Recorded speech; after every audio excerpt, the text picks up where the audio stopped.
Hi there, it's Carol Borgeson with Carolbcrafts. Today we'll be making this unique card, which is project number 4 in my Peaceful Poinsettia online class. Check out my website www.carolbcrafts.com to find out what current classes and club kits I'm offering. If you don't have the class kit, don't worry, I'll give you the supplies and dimensions as we go along so that you can make this unique card along with us. Now the class kit that you'll need for this card is the one that has the stripe, the mossy meadow and cherry cobbler striped DSP. Now I'll show you at the end how to make this die cut here in your card base. So those who want to make more can watch that, and those who don't, they don't have to watch it. So this is just for later when I show you how to make the cut here with the die. But for now, you won't need that. We have quite a bit of cardstock here, and here's our envelope. Inside your envelope will be your rhinestones, and now these are red. I've colored them with the dark cherry cobbler Stampin' blend, but we won't need those right now, so we're just going to leave them in the envelope so we don't lose them. We have our card base, which with the class kit is already cut and prepared for you. And for stamping, we have a piece of Very Vanilla 4 1/4 by 5 1/2. We'll be stamping our image here and coloring that. This is for the inside. We'll be stamping May This Season Be Filled with Peace and our decorative border down there. And that piece, let me give you the dimensions, is 3 1/2 by 3 1/2. And that's going to go on top of a piece of cherry cobbler like this, which is 3 3/4 by 3 3/4. So it's just a square. So we'll be stamping on that. We'll be stamping on this. For the front, you have another piece of cherry cobbler. It is 4 1/8 by 4 1/8, another square. And the DSP, the striped DSP, is, oh, I don't have it written down. It is 4 by 4. And that DSP is from the Festive Farmhouse collection.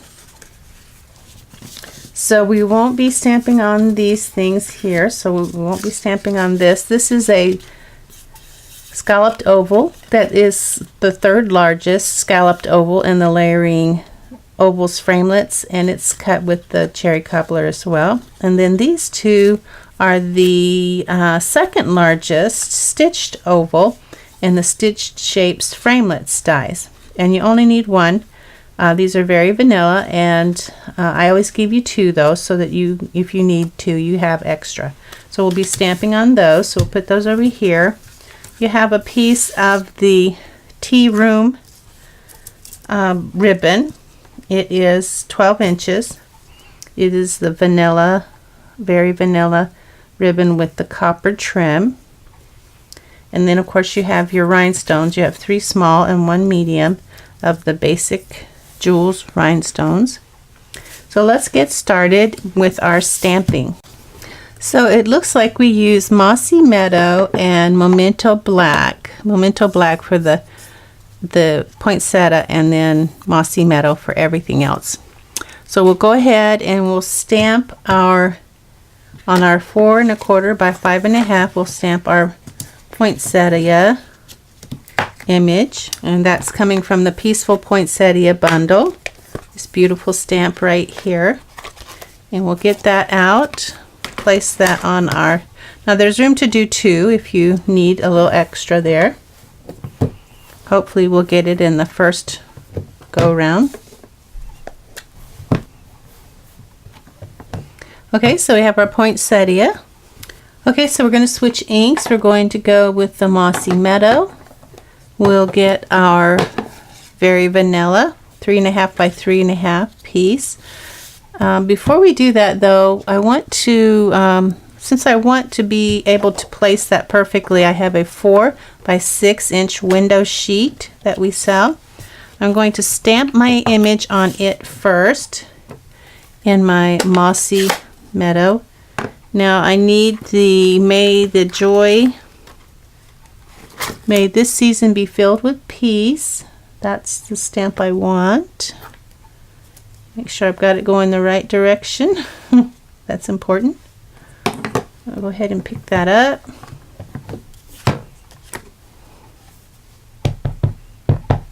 We don't have to have a perfect image because it's only going to be a guide. So we want that. We'll slip this underneath. And I've got my plastic in the corner so that I know that it's going to stamp where I want it to. So put that aside, ink up the stamp. And we have made this season be filled with peace.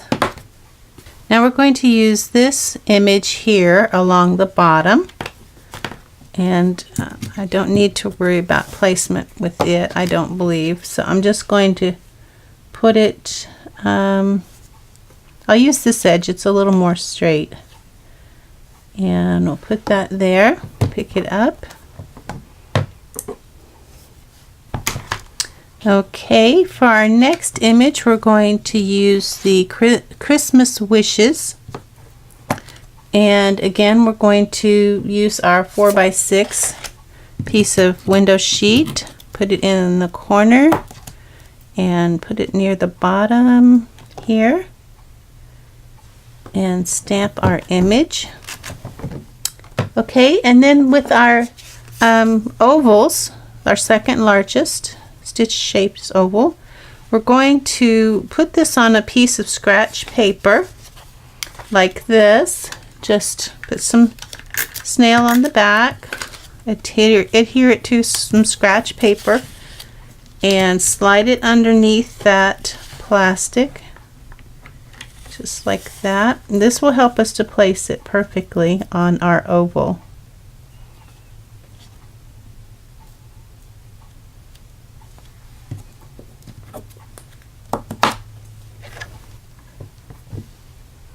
Okay, we have our Christmas wishes. So now we have our stamping done. We have just a little bit of coloring to do here. Let's see, let me get my, we're going to color the front here. The poinsettia is going to be dark cherry cobbler, the berries will be dark cherry cobbler, and the leaves will be dark olive, old olive, and down here the same. Leaves dark old olive, berries cherry cobbler. So we'll get that coloring done. Okay, so we have all of our coloring done, so we're ready to put our card together. So we'll start with our card base here, and we know that our striped DSP and our cherry cobbler are going to go right there.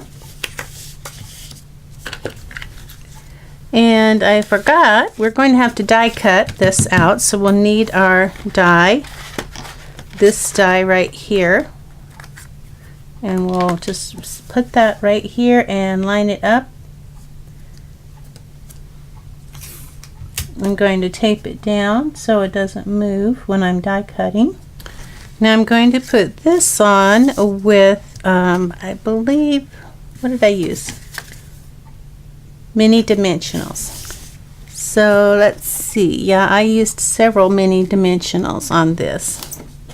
So I have my mini dimensionals. Now I'm going to take off the backing and then I'll put it here over the DSP just like that.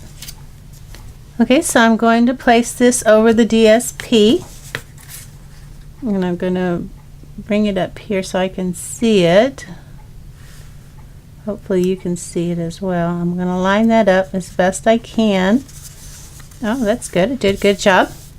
Now we can put our Christmas wishes on our oval. And I'm going to use glue for that because I like to be able to move it around once it's in place. I'll let that dry a little bit. While that's drying, I'm going to put my inside sentiment on my cherry cobbler. And then I'll put that on the inside. I'll go ahead and put my Christmas wishes on my card. And it looks like it's about 3/4 of an inch from the bottom of the card there. You want to be a little exact.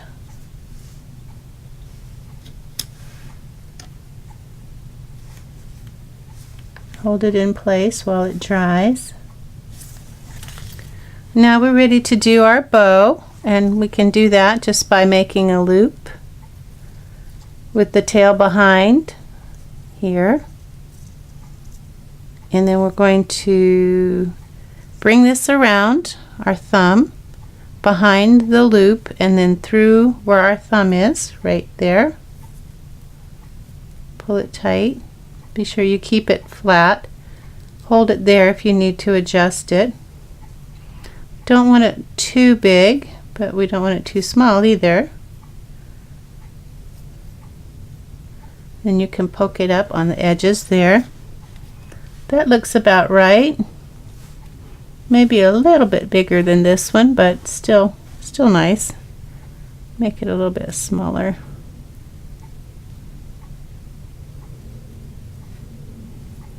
And we're just going to put that on with a glue dot. I think one is enough because it's a small ribbon. It's not very heavy. And we're just going to put that in the center. Make sure we get it in the center there. Okay.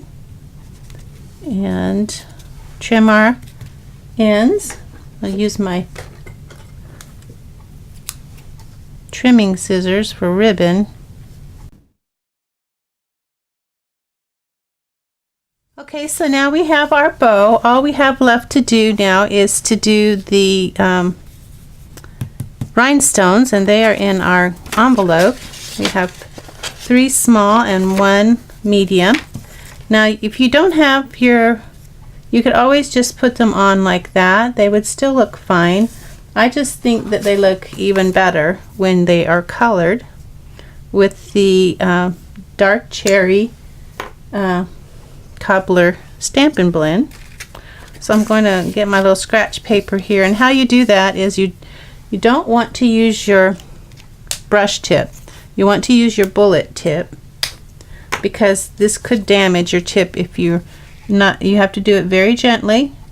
Go round and round and then a little bit over.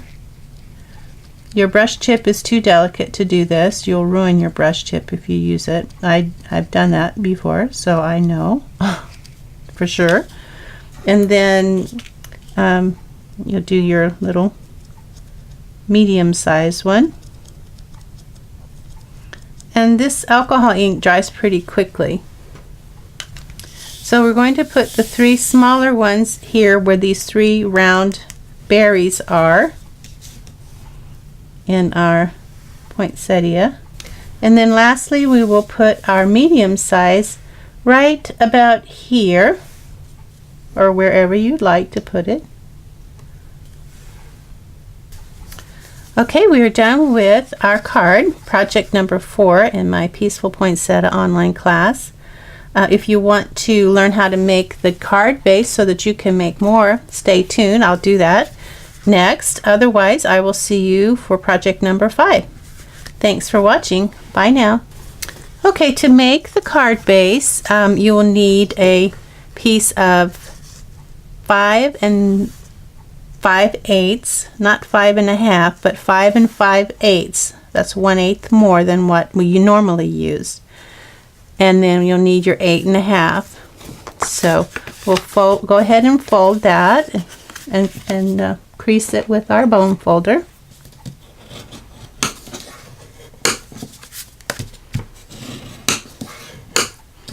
And you want to make sure that your edges are perfectly matched. And then we'll get our die, this die out here. This is the die that we're going to use to cut the top. Now the way this works is you use this die and you only cut from a certain point up. the rest is not cut. That's how you get the card like this. And I'm going to show you how to do that. But first, from the top, you're going to measure 1 1/4 inches. So this is 1 1/4 and 1 1/4.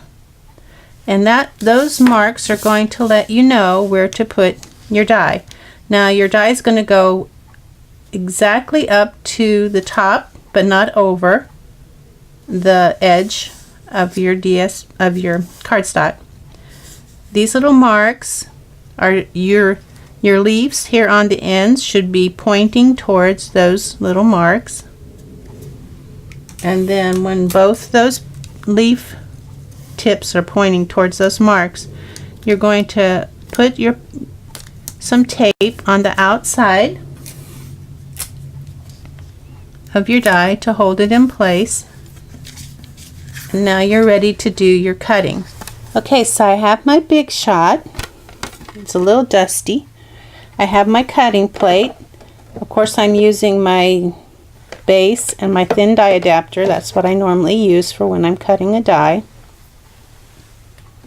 Now, because I only want to cut the top part, I'm going to slide this here through. Now I'll have to bring this base enough to let it slide through like that. So now it's going to kind of work like this.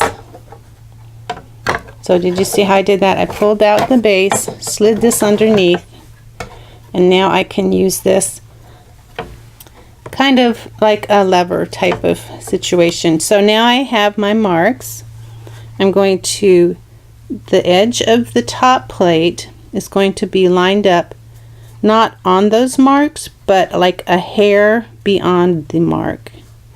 So you should be able to see the marks on this side of your plate, but not a 1/16 of an inch, but just a hair, okay?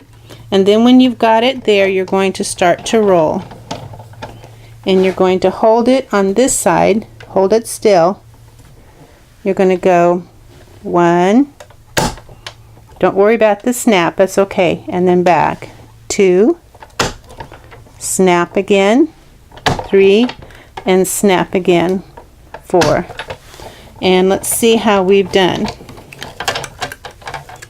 I'm going to gently pull it up. Now you'll know that you cut through if you can go like this, and it looks like I haven't cut through, so I'm going to put it back down. That's why you need to use the tape.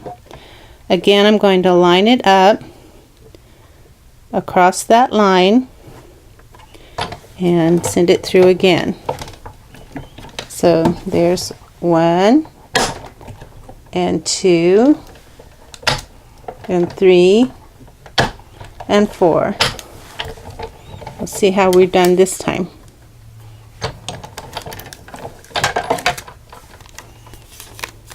Okay, you can see now how it pops through. If there's a part that doesn't pop through, and I'll tell you that it's usually this part right here for me, I can now put that down. I don't have to go, I can focus on that part. I just don't want to go past these marks. My top plate cannot go past those marks. So I'm going to focus my plate on that part right there. 1, 2.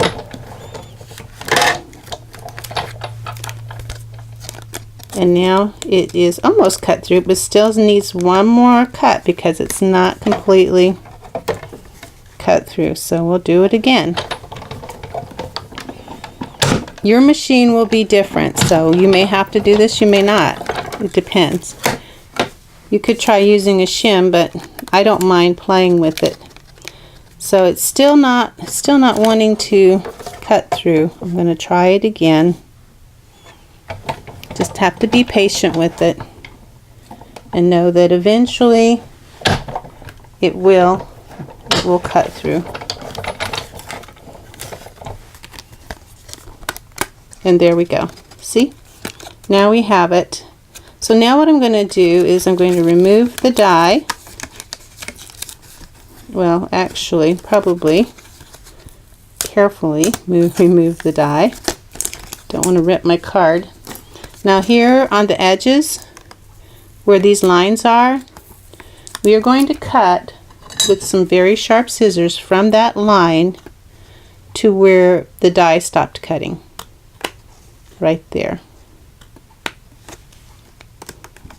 And if the bottom doesn't let go, that's alright. We'll get it in a minute. So we're going to go from this side and cut straight to where the die stopped cutting. So if you have to help the bottom a little bit, that's okay. So this little corner right here doesn't like to let go, and then this same thing on this side with that little corner right there just doesn't want to let go. So you can just take your scissors and trim it. Okay, so this is what we have now, but we're not done yet. So I hope that this doesn't look too difficult for you to try. It is not difficult. You just need to be patient and do follow the instructions, and you'll be fine. Now, from the inside, whenever you do a die cut, you know that you usually have a rough edge and a nice neat edge. Well, we're going to take the inside where the rough edge is, and we're going to take the flat side of our bone folder and just move to the outside like this, gently but firmly, till we flatten that out. And you want to do it on a hard surface. And then on this back side here as well, from the center to the edge. And then when you have it nice and neat, you have your card base. And it's that simple. And like I said, don't let it scare you. It's not as difficult as you might think. Just give it a try. You might need to do it a couple times before you feel comfortable, but it's really not that difficult. All right, thanks for watching.